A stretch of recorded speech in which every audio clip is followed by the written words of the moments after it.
It was all a lie.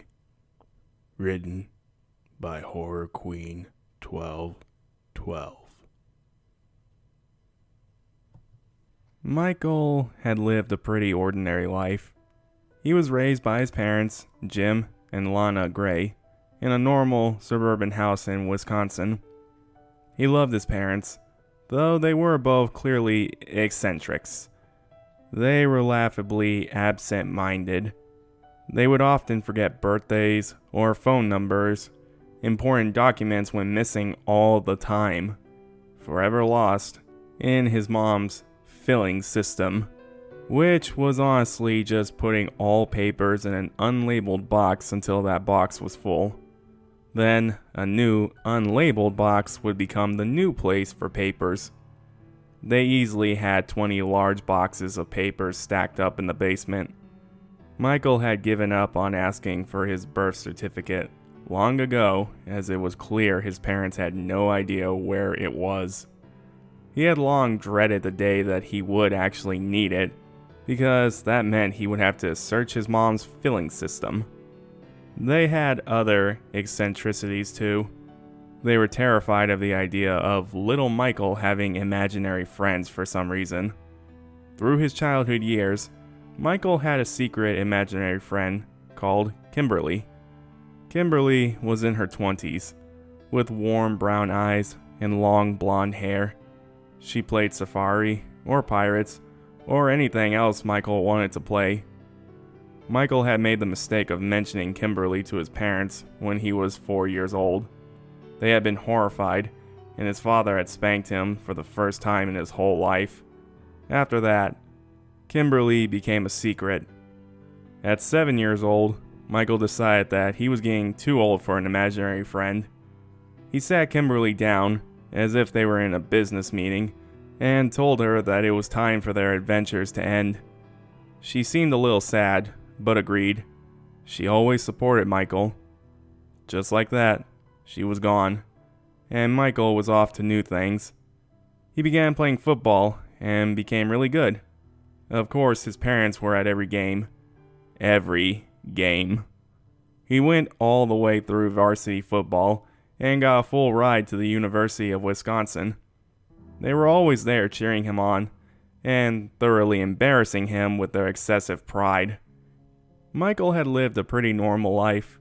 He married his high school sweetheart, Jessica, when he was 29, and they had opened a successful little sports shop together.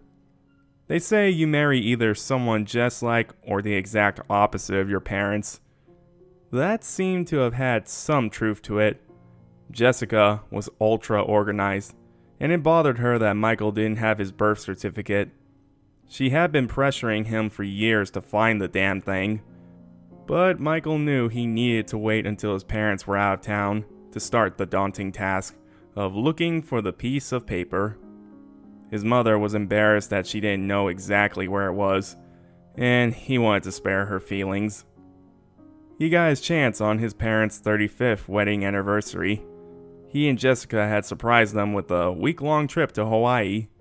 They were over the moon as they had never had a honeymoon. The morning after they left, Michael used his spare key to go into his parents' basement in search of his birth certificate. The place was a hoarder's paradise, with boxes piled high while almost completely covering the floor. It took him 2 days to find that box. It just happened to not be the box he was looking for. Inside the box was a pink floral dress and an ivory pair of women's shoes.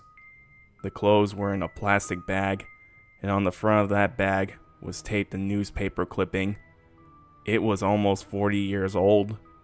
It showed a woman with big hair and dated glasses. Atop the picture read that one word: missing.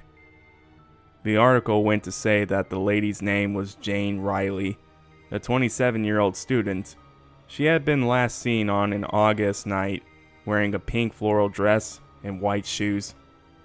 Looking back at the bag, Michael stared at the articles of clothing.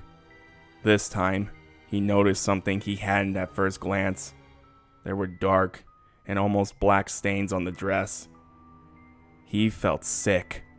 Why did his parents have this? Did they even know they had it? Certainly there had to be some reasonable explanation as to why this was down here. He was close to just putting the bag back in the box when a thought hit his mind. What if it was Jessica? Certainly someone was out there looking for answers on what had happened to their loved one. He felt uneasy, but he took the box with him upstairs and called the police. Within 24 hours, police had cleared out the messy basement. Other boxes were removed from the property, but Michael wasn't told what was in them. By the next daily cycle, forces of men were excavating shallow graves found under the bricks of the basement. Michael's parents were brought back to Wisconsin by police transport. The media was hounding Michael and Jessica's small home. Apparently 12 bodies had been removed from the basement, and only half of the ground had been dug out. Michael was called in to listen to part of his parents' confessions not too long after they had been charged with the murder of 15 women with ages ranging from 17 to 29. It was videotaped, and he saw a detective sitting across a defeated-looking version of his father as the photo of a young blonde with warm brown eyes was pushed to his side of the table. She looks so familiar. "Do you recognize this woman?" the detective on the tape asked. "Yes," Jim said in a monotone. "What was her name?" In the same empty voice he answered, "Kimberly Green." "Did you kill Miss Green?" "Yes." "How?" the detective urged him on. "We strangled her." Michael couldn't believe this was his father speaking. The man seemed so different. "Miss Green went missing with her 2-month-old son Jacob.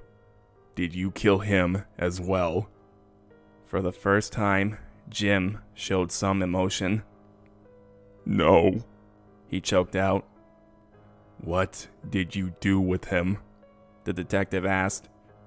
Jim paused before answering. "Renamed him Michael."